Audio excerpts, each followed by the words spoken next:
Utkarsh Odisha make in Odisha conclave देश के यशस्वी प्रधानमंत्री आदरणीय श्री नरेंद्र मोदी जी के नेतृत्व, उनकी आत्मनिर्भर और विकसित भारत की दूरदर्शी चिंताधारा का ही एक स्वरूप है, जो राज्य के औद्योगिक विकास और समृद्धि की संभावनाओं को प्रदर्शित करता है। मैं माननीय प्रधानमंत्री श्री नरेंद्र मोदी जी से विनम्र अनुरोध करूंगी, इस अवसर पर अपने विचारों से, अपने संबोधन से हम सबका मार्गदर्शक करें। जोरदार तालियों के साथ स्वागत करते हैं यशस्वी प्रधानमंत्री आदरणीय नरेंद्र मोदी जी।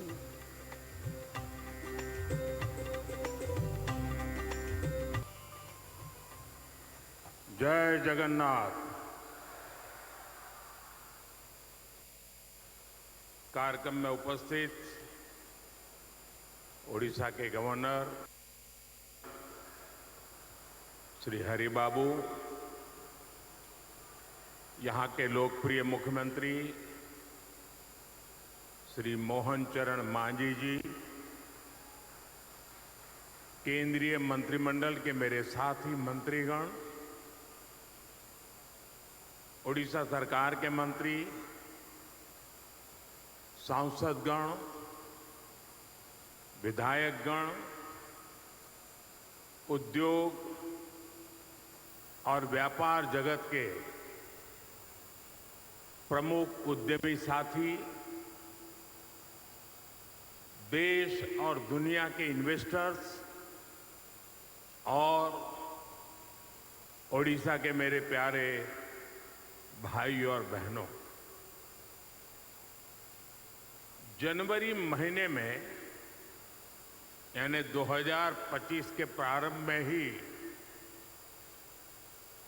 ओडिशा का ये मेरा दूसरा दौरा है। कुछ दिन पहले ही मैं यहां प्रवासी भारतीय दिवस के आयोजन का हिस्सा बना था। अब आज यहां उत्कर्ष ओडिशा कॉन्क्लेव में आपके बीच आया हूं। मुझे बताया गया है कि ये ओडिशा में अब तक की सबसे बड़ी बिजनेस समिट है।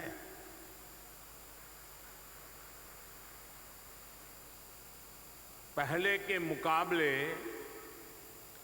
5-6 गुना ज्यादा इन्वेस्टर्स इसमें पार्टिसिपेट कर रहे हैं। मैं ओडिशा के लोगों को, ओडिशा सरकार को इस शानदार आयोजन के लिए बहुत बहुत बधाई देता हूं। आप सभी का इस आयोजन में अभिनंदन करता। साथियों, मैं पूर्वी भारत को देश के विकास का ग्रोथ इंजन मानता हूं और ओडिशा की इसमें एक बड़ी भूमिका है। इतिहास साक्षी है, जब ग्लोबल ग्रोथ में भारत की एक बड़ी हिस्सेदारी थी, तब पूर्वी भारत का अहम योगदान था। पूर्वी भारत में देश के बड़े इंडस्ट्रियल हब थे, पोर्ट्स थे, ट्रेड हब थे। ओडिशा की इसमें बड़ी हिस्सेदारी भी थी। ओडिशा साउथ ईस्ट एशिया में होने वाले ट्रेड का प्रमुख सेंटर हुआ करता था। यहां के प्राचीन पोर्ट्स एक प्रकार से भारत के गेटवे हुआ करते थे। आज भी ओडिशा में हर वर्ष बाली यात्रा मनाई जाती है। अभी इंडोनेशिया के राष्ट्रपति जी आए थे और वो तो यहां तक बोल गए कि शायद मेरे डीएनए में ओडिशा है।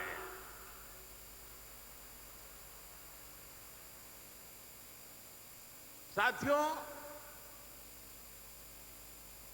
ये ओडिशा उस लेगेसी को सेलिब्रेट करती है जो ओडिशा को साउथ ईस्ट एशिया से जोड़ती है। अब 21वीं सदी में ओडिशा अपनी उस गौरवशाली विरासत को फिर से रिवाइव करने में जुट गया है। हाल में ही सिंगापुर के प्रेसिडेंट ओडिशा होकर गए हैं। सिंगापुर ओडिशा के साथ संबंधों को लेकर बहुत ही उत्साहित है। आसियान देशों ने भी ओडिशा के साथ ट्रेड और ट्रेडिशन के कनेक्ट को मजबूती देने में दिलचस्पी दिखाई है। आज इस क्षेत्र में संभावनाओं के इतने द्वार खुल रहे हैं जितने आजादी के बाद पहले कभी नहीं खुले। मैं यहां उपस्थित हर इन्वेस्टर्स का आह्वान करूंगा और हमारे मुख्यमंत्री जी ने जो बात कही मैं इसको दोहराना चाहूंगा। यही समय है, सही समय है। ओडिशा की इस विकास यात्रा में आपका निवेश आपको सफलता की नई बुलंदियों पर पहुंचाएगा और ये मोदी की गारंटी है।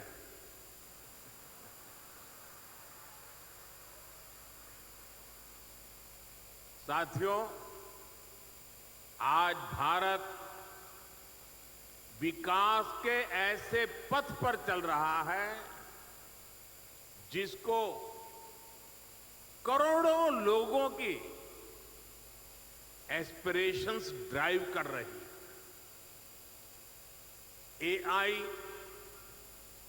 एआई का युग है। आर्टिफिशियल इंटेलिजेंस ही इसकी चर्चा है, लेकिन भारत के लिए तो एआई सिर्फ नहीं, एस्पिरेशन ऑफ इंडिया हमारी ताकत है। और एस्पिरेशन तब बढ़ती है जब लोगों की नीड्स पूरी होती है। बीते दशक में करोड़ों देशवासियों को एम्पावर करने का लाभ आज देश को दिख रहा है। ओडिशा भी इसी एस्पिरेशन को रिप्रेजेंट करता है। ओडिशा आउटस्टैंडिंग है। ओडिशा नए भारत के ऑप्टिमिज्म और ओरिजिनलिटी का प्रतीक है। ओडिशा में अपॉर्चुनिटीज भी हैं और यहां के लोगों ने हमेशा आउट परफॉर्म करने का जुनून दिखाया।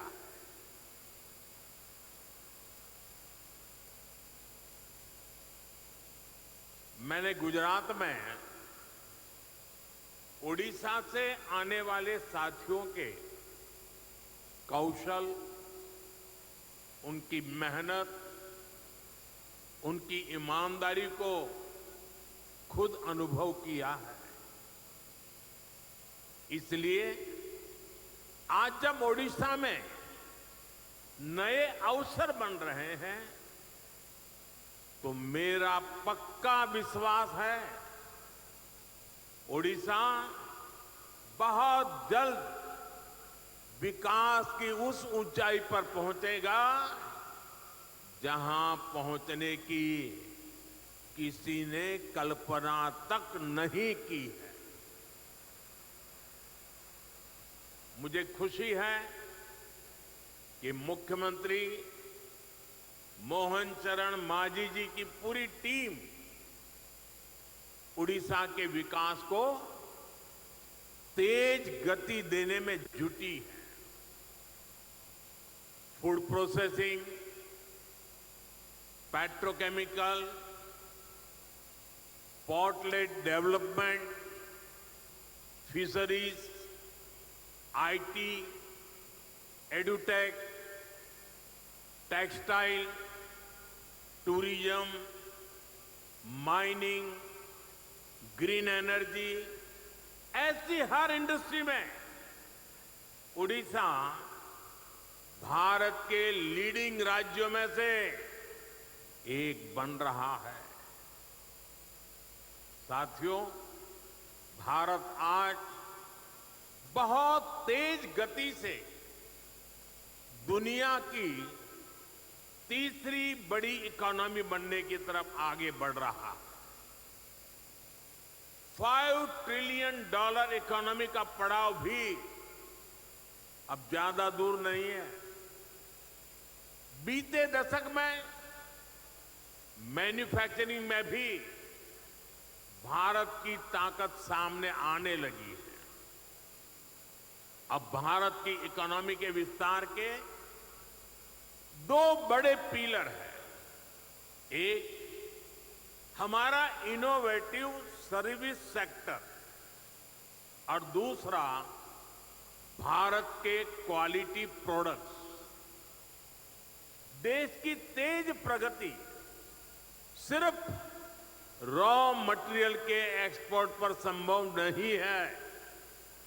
इसलिए हम पूरे इकोसिस्टम को बदल रहे हैं, नए विजन के साथ काम कर रहे हैं। यहां से मिनरल निकले और फिर एक्सपोर्ट होकर के दुनिया के किसी देश में पहुंचे, वहां पर वैल्यू एडिशन हो, कोई नया प्रोडक्ट बने और फिर वो प्रोडक्ट भारत में वापस आए। ये ट्रेंड मोदी को मंजूर नहीं है।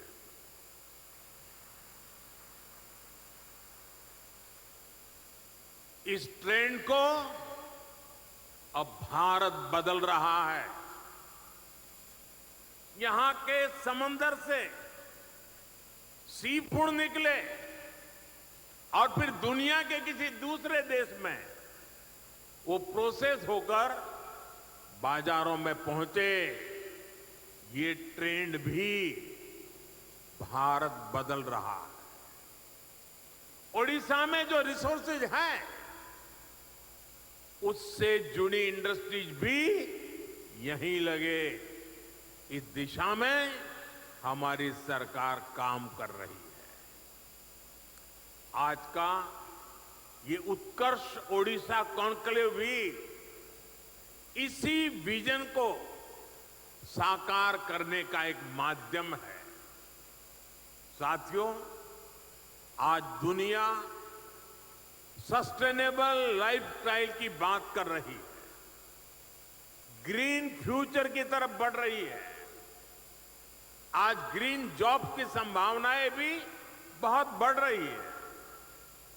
हमें समय की जरूरतों और डिमांड के हिसाब से खुद को बदलना है, उसके हिसाब से ढालना है।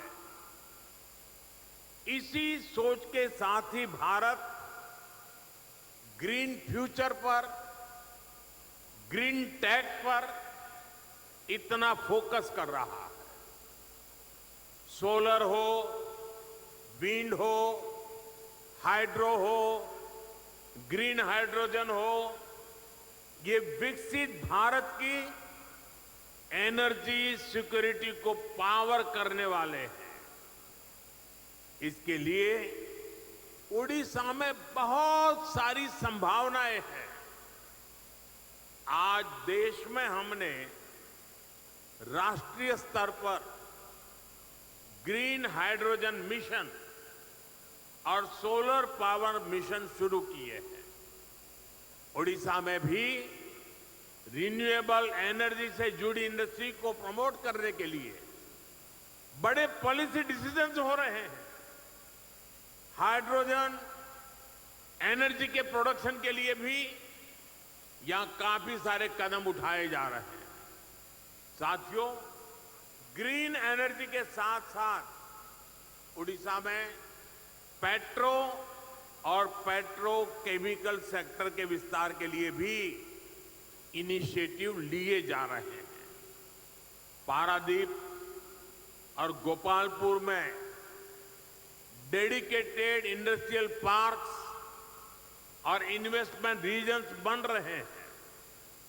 इस सेक्टर में भी इन्वेस्टमेंट के लिए बहुत अधिक संभावनाएं हैं। मैं उड़ीसा सरकार को बधाई दूंगा कि उड़ीसा के अलग अलग रीजन की संभावनाओं को देखते हुए वो तेजी से निर्णय ले रही है, नया इकोसिस्टम विकसित कर रही है। साथियों, 21वीं सदी के भारत के लिए ये दौर कनेक्टेड इंफ्रास्ट्रक्चर का है, मल्टी मॉडल कनेक्टिविटी का है। जिस स्केल पर, जिस स्पीड से भारत में आज स्पेशलाइज्ड इंफ्रास्ट्रक्चर का निर्माण हो रहा है, वो भारत को इन्वेस्टमेंट का शानदार डेस्टिनेशन बना रहा है। डेडिकेटेड फ्रेट कॉरिडोर से ईस्ट और वेस्ट की कोस्टलाइन को कनेक्ट किया जा रहा है। देश का एक बड़ा हिस्सा जो लैंडलॉक था, उसको भी अब समंदर तक तेज एक्सप्रेस से मिलने लगी है, तेज एक्सेस मिलने लगी है। आज देश में दर्जनों ऐसे इंडस्ट्रियल शहरों का निर्माण किया जा रहा है जो प्लग एंड प्ले सुविधाओं से लैस होंगे। उड़ीसा में भी ऐसी ही संभावनाओं को बढ़ाया जा रहा है।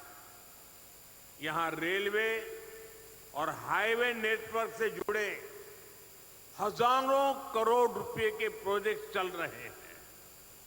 उड़ीसा में इंडस्ट्री की लॉजिस्टिक कॉस्ट कम हो, इसके लिए सरकार यहां के पोर्ट्स को इंडस्ट्रियल क्लस्टर से जोड़ रही है। यहां पुराने पोर्ट्स का विस्तार के साथ ही नए पोर्ट भी बनाए जा रहे हैं। यानी उड़ीसा ब्लू इकोनॉमी के मामले में भी देश के टॉप के राज्यों में शामिल होने वाला है। साथियों, सरकार के इन प्रयासों के बीच मेरा आप सभी से कुछ आग्रह भी है। आप तेजी से बदलती दुनिया में ग्लोबल सप्लाई चेन से जुड़ी चुनौतियों को देख रहे हैं। भारत बिखरी हुई सप्लाई चेन और इंपोर्ट आधारित सप्लाई चेन पर ज्यादा भरोसा नहीं कर सकता। हमें भारत में ही एक ऐसी सशक्त सप्लाई और वैल्यू चेन बनानी है जिस पर वैश्विक उतार चढ़ाव का कम से कम असर पड़े, ये सरकार के साथ साथ इंडस्ट्री का भी बहुत बड़ा दायित्व है। इसलिए अब जिस भी इंडस्ट्री में है, उससे जुड़े एमएसएमईज को सपोर्ट करें, उनकी हैंड होल्डिंग करें। अब ज्यादा से ज्यादा युवा स्टार्टअप को भी सपोर्ट करें। साथियों, आज कोई भी इंडस्ट्री नई टेक्नोलॉजी के बिना ग्रो नहीं कर सकती। ऐसे में रिसर्च और इनोवेशन बहुत जरूरी है। सरकार देश में रिसर्च से जुड़ा एक बहुत वाइब्रेंट इकोसिस्टम बना रहा है। इसके लिए एक स्पेशल फंड भी बनाया गया। इंटर्नशिप और स्किल डेवलपमेंट के लिए एक स्पेशल पैकेज घोषित किया गया है। इसमें भी इंडस्ट्री खुलकर आगे आए, सरकार के साथ मिलकर काम करे, ये सभी की अपेक्षा है। जितना बड़ा और बेहतरीन भारत का रिसर्च इकोसिस्टम होगा, स्किल्ड यंग पूल होगा, हमारी इंडस्ट्री को इससे सीधा फायदा होगा। मैं इंडस्ट्री के सभी साथियों, ओडिशा सरकार से कहूंगा कि आप सभी मिलकर यहां एक आधुनिक इकोसिस्टम का निर्माण करें। एक ऐसा इकोसिस्टम जो ओडिशा के एस्पिरेशन के साथ चले, यहां के नौजवानों को नए मौके दे। इससे ओडिशा के नौजवानों को यहां पर ही जॉब्स के ज्यादा से ज्यादा अवसर मिलेंगे। ओडिशा समृद्ध होगा, ओडिशा सशक्त होगा, ओडिशा का उत्कर्ष होगा। साथियों, आप सभी दुनिया भर में जाते हैं, दुनिया भर के लोगों से मिलते हैं। आज दुनिया में भारत को जानने समझने की उत्सुकता आप चारों तरफ अनुभव करते हैं। भारत को समझने के लिए ओडिशा एक बेहतरीन डेस्टिनेशन है। यहां हजारों वर्ष की हमारी हेरिटेज है, हिस्ट्री है। आस्था, आध्यात्म, घने जंगल, पहाड़, समंदर, हर चीज के दर्शन एक ही जगह पर होते हैं। ये राज्य विकास और विरासत का अद्भुत मॉडल है। इसी भाव के साथ ही हमने G20 के कल्चर से जुड़े इवेंट उड़ीसा में रखे थे। कोणार्क सन टेम्पल के चक्र को हमने G20 के मेन इवेंट का हिस्सा बनाया था। उत्कर्ष ओडिशा में हमें ओडिशा के इस टूरिज्म पोटेंशियल को भी एक्सप्लोर करना है। यहां की 500 किलोमीटर से लंबी कोस्टलाइन, 33% से ज्यादा का forest cover, eco tourism, adventure tourism की अनंत संभावनाएं आपका इंतजार कर रही है।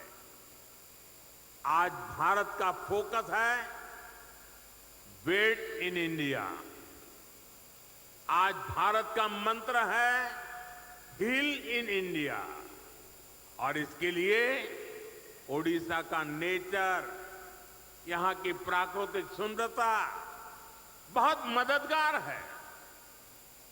साथियों, आज भारत में कॉन्फ्रेंस टूरिज्म का भी बहुत पोटेंशियल बन रहा है। दिल्ली में भारत मंडपम और यशोभूमि जैसे वेन्यू इसके बड़े सेंटर बन रहे हैं। भुवनेश्वर में भी बहुत बढ़िया कन्वेंशन सेंटर का लाभ मिल सकता है। इसी से जुड़ा एक और नया सेक्टर कंसर्न इकोनॉमी का है। जिस देश में म्यूजिक, डांस, स्टोरी टेलिंग की इतनी समृद्ध विरासत है, जहां युवाओं का इतना बड़ा पूल है, जो कंसर्ट्स का बहुत बड़ा कंज्यूमर है, वहां कंसर्ट इकोनॉमी के लिए अनेक संभावनाएं हैं। आप देख रहे हैं कि बीते 10 सालों में लाइव इवेंट्स का चलन और डिमांड दोनों बढ़े हैं। पिछले कुछ दिनों में आपने मुंबई और अहमदाबाद में हुए कोल्ड प्ले कॉन्सर्ट की शानदार तस्वीरें देखी होगी। ये इस बात का प्रमाण है कि लाइव कॉन्सर्ट्स के लिए भारत में कितना स्कोप है। दुनिया के बड़े बड़े कलाकार, बड़े बड़े आर्टिस्ट भी भारत की तरफ आकर्षित हो रहे हैं। कंसर्ट इकोनॉमी से टूरिज्म भी बढ़ता है और बड़ी संख्या में जॉब्स क्रिएट होती है। मेरा राज्यों से, प्राइवेट सेक्टर से आग्रह है कि कंसर्ट इकोनॉमी के लिए जरूरी इंफ्रास्ट्रक्चर पर फोकस करें, जरूरी स्किल्स पर फोकस करें। इवेंट मैनेजमेंट हो, आर्टिस्ट की ग्रूमिंग हो, सिक्योरिटी और दूसरे इंतजाम हो, इन सभी में नई संभावनाएं बन रही है।